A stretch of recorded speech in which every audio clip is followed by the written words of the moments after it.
I want to share with you today some thoughts about called the foundation of American government. And it's exactly what Pastor Chuck mentioned a moment ago. What did the founders really have in mind, and where do we fit in today, and how does this relate to our daily life and our understanding of these principles?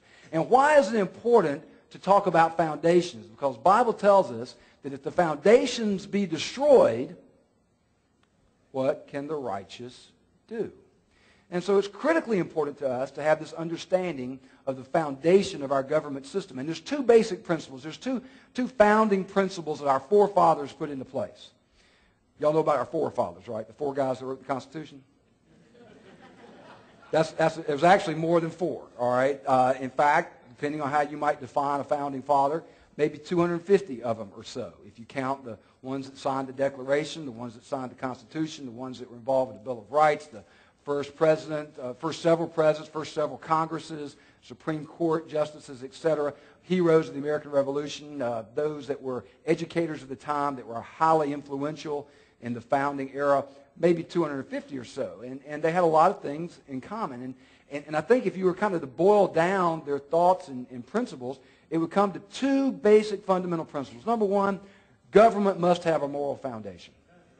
In other words, for government to exist and function properly and to stand long term, there must be a fundamental foundation of a sense of rightness and wrongness. There must be an absolute rightness and wrongness, and it must be something that exists independently of our own opinions about it, a non-relativistic view of morality. And the founders were very, very strong in their commitment to this moral foundation. And secondly, that government must be constitutionally limited, because you see, government, and the founders recognize the sinfulness of man. They recognize that government, left to its own devices, will just grow and grow and grow and amass more and more power to itself, and that would be very destructive, and consequently we must limit government constitutionally, this jurisdiction of government. So that's kind of the two fundamental principles if you boil everything down. And let's talk about the first one for a minute. What was the moral foundation that the founders were looking for? Can you imagine if we woke up tomorrow morning and this was the headline in the newspaper?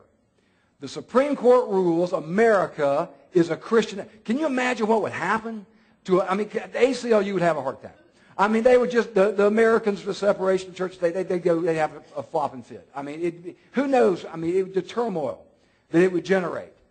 But you know what? That was, in fact, the headline. In 1892, there was a famous Supreme Court case, somewhat lost to history, but it was the Church of the Holy Trinity versus the United States.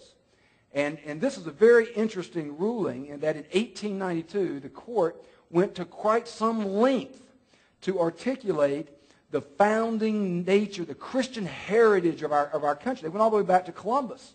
And they traced it all the way back up to the present time of that era of how over and over and over again, tremendous body of evidence that points to the fact we were founded as a Christian nation, not in the sense that we expected everybody to be Christian. That's a matter of the heart. That's a matter of conscience. Government has no right to go into that arena. The founders understood that. That's not what they meant by this, not what the court meant. It's that it was founded upon Christian principles, Christian moral foundation, a biblical worldview. That's what they meant by that. So here's your homework assignment. Your homework assignment is, when you get home, go to Google and look up the Church of the Holy Trinity versus U.S. And I want you to read the last 2 or 3 pages of this Supreme Court ruling. It's going to give you just a wonderful synopsis of some of the history attached to this.